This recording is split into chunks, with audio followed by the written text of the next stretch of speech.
समीर फेरि गएर हान्दैन त्यहाँ एन्ट्री मारेर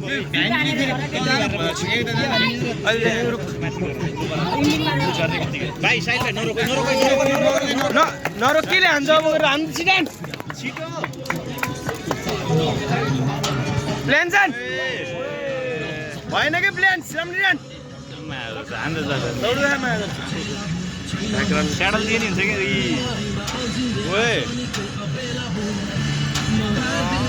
हो यस्तो कडा है बुढा गयो कि कहाँ गयो वान एन्ड